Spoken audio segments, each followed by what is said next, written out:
Channel को like, share और subscribe करें।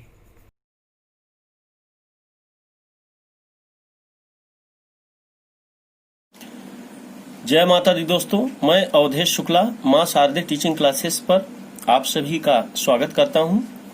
आज मैं कक्षा 11वीं की भौतिकी का टॉपिक गति के नियम जो अभी नए पाठ्यक्रम में आया है उसको लेकर चल रहा हूं। सभी ध्यानपूर्वक अच्छे से अध्ययन करेंगे। तो सबसे पहले गति का नियम इस चैप्टर में पढ़ेंगे। बल क्या है? बल क्या है?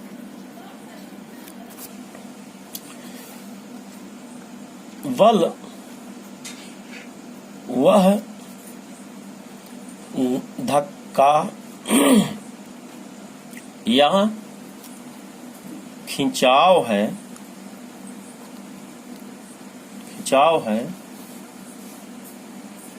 जो किसी वस्तु की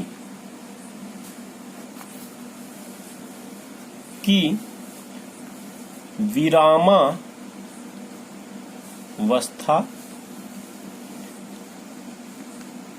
गत्यावस्था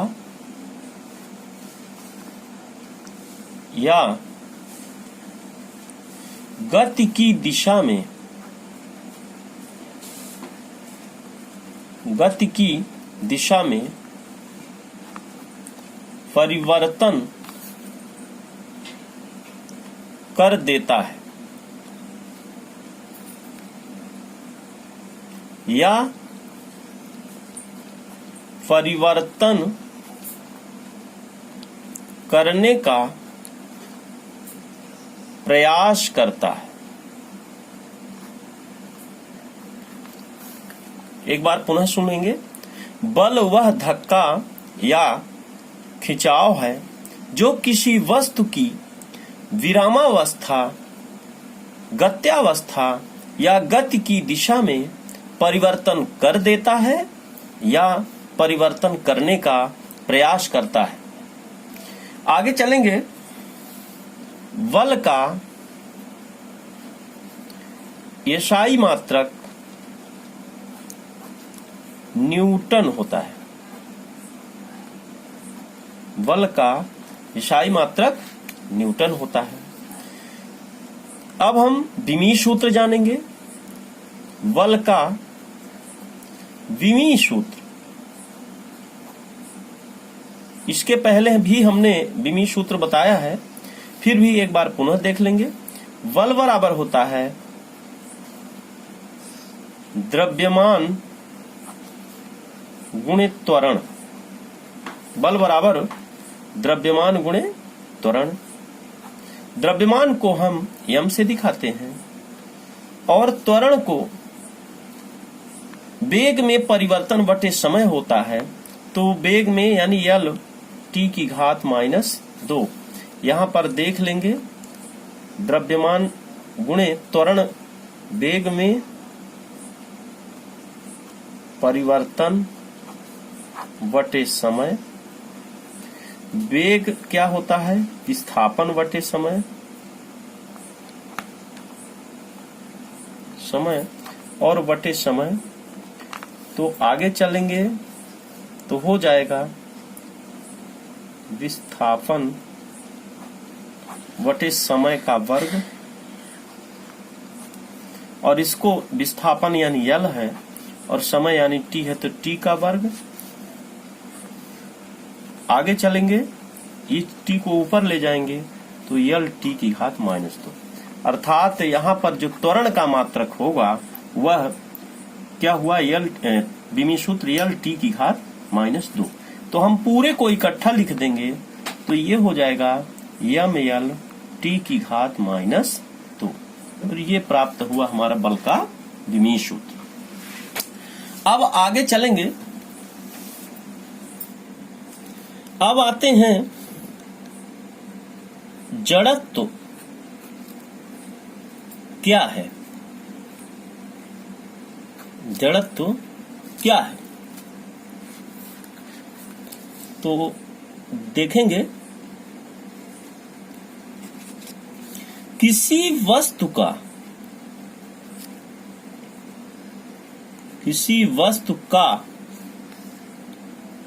वह गुण, किसी वस्तु का वह गुण जिसके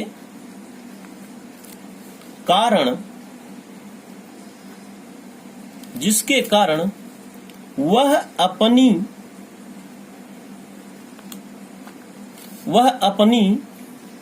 विरामावस्था या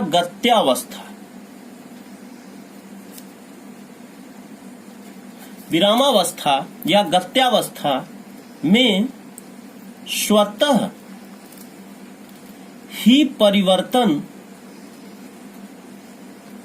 स्वतः ही परिवर्तन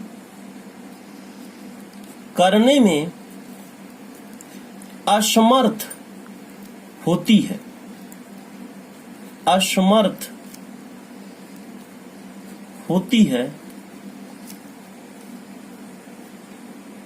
उस वस्तु का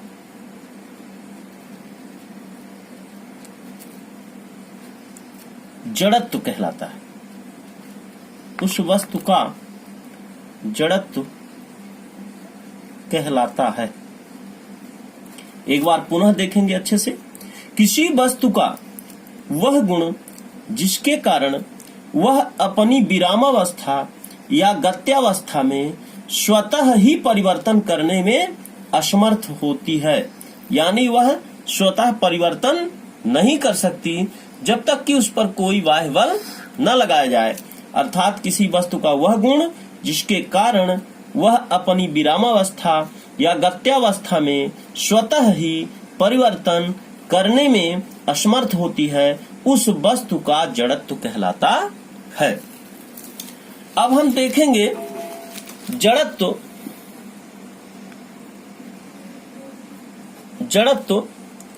3 प्रकार के होते हैं। अब कहीं देखो करे, जड़त्व 3 प्रकार के होते हैं। पहला नंबर है विराम जड़त्व।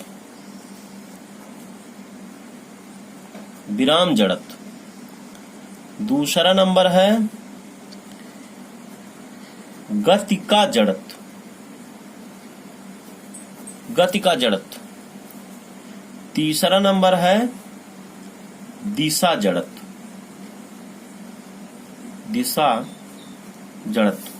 जड़त्व 3 प्रकार के होते हैं। कौन कौन से? पहला विराम जड़त्व, दूसरा गति जड़त्व और तीसरा दिशा जड़त्व। सबसे पहले हम देख लेते हैं विराम जड़त्व। विराम जड़त्व किसी वस्तु का वह गुण,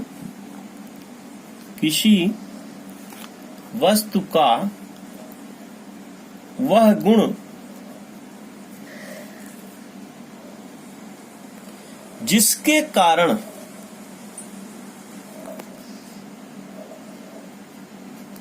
कारण वह बाह्य बल की अनुपस्थिति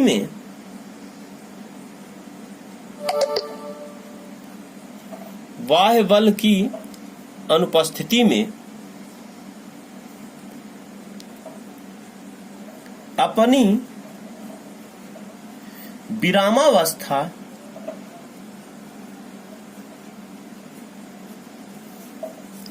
में परिवर्तन करने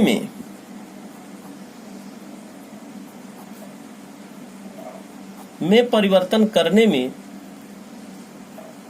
असमर्थ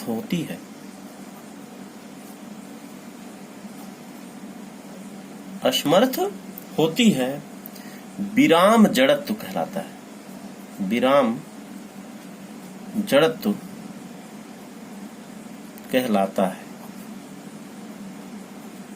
विराम जड़त्व कहलाता है।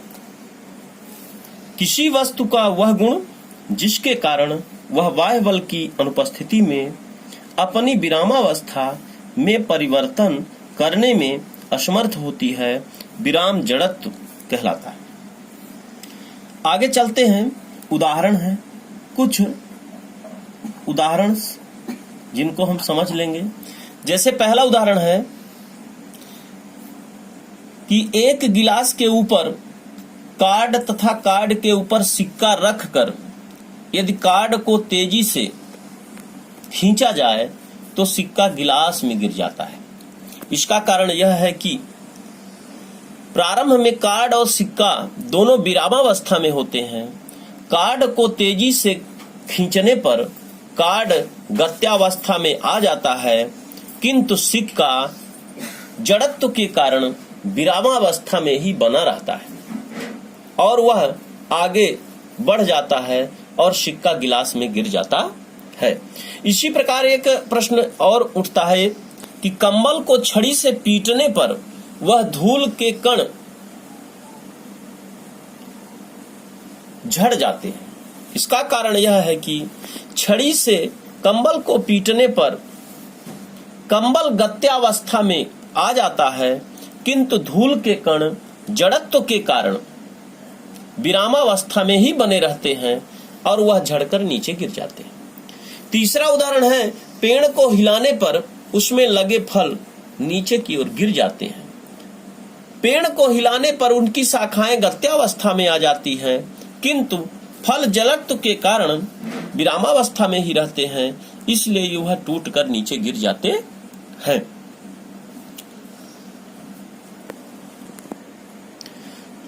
अब दूसरा नंबर है गति जड़त्व। गति जड़त्व किसी वस्तु का वह गुण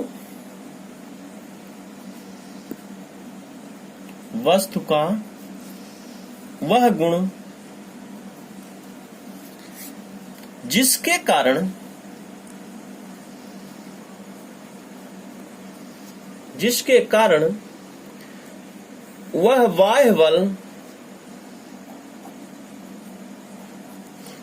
बल की अनुपस्थिति में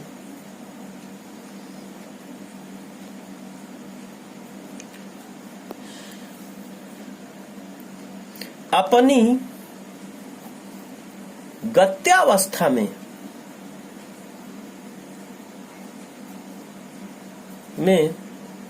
परिवर्तन करने में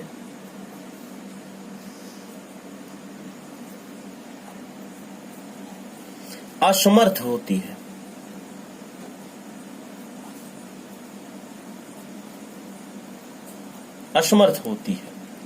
गति जड़त्व कहलाता है।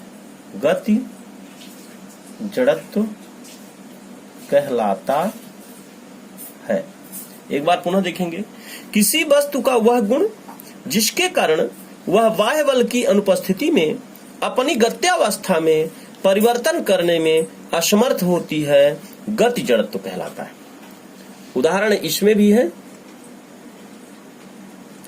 पहला उदाहरण देखेंगे, चलती बस में एकाएक ब्रेक लगाने पर उसमें बैठे व्यक्ति आगे की ओर झुक जाते हैं, क्यों? इसका कारण यह है कि चलती बस में एकाएक ब्रेक लगाने पर शरीर के नीचे का भाग विराम अवस्था में आ जाता है, किंतु जड़त्व के कारण ऊपर का भाग गत्यावस्था में ही बना रहता है। अतः बस में बैठे व्यक्ति आगे की ओर झुक जाते हैं। एक बार पुनः समझेंगे, चलती बस में एकाएक ब्रेक लगाने पर शरीर के नीचे का भाग विराम अवस्था में आ जाता है, किंतु जड़त्व के कारण ऊपर का भाग गत्यावस्था में ही बना रहता है। अतः बस में बैठा व्यक्ति बस के चलते ही आगे की ओर, बस के रुकते ही आगे की ओर झुक जाता है। इसी प्रकार दूसरा है, लंबी कूद के खिलाड़ी कुछ दूर से दौड़कर आते हैं। ऐसा इसलिए करते हैं क्योंकि जड़त्व के कारण अधिक दूरी तय करने में सहायता मिलती है। फिर एक प्रश्न और उठता है कि यदि कोई व्यक्ति चलती हुई रेलगाड़ी से कूदता है तो वह रेलगाड़ी की दिशा में ही गिर जाता है।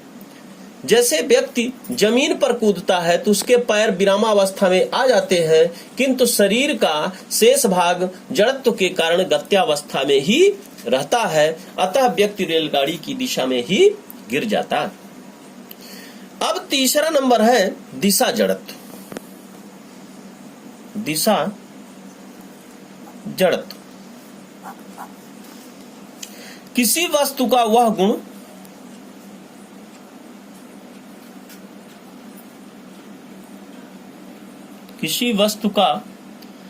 गुण जिसके कारण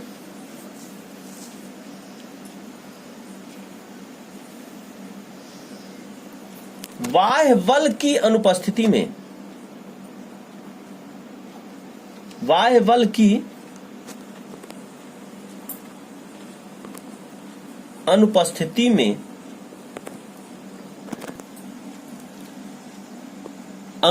में वह अपनी दिशा में परिवर्तन करने में असमर्थ होती है, दिशा का जड़त्व कहलाता है। उदाहरण है, जब किसी मोड़ पर कोई चलती हुई कार एकाएक मुड़ती है तो कार में बैठा व्यक्ति बाहर की ओर झटके का अनुभव करता है। इसका कारण यह है कि जड़त्व के कारण व्यक्ति का शरीर अपनी मूल दिशा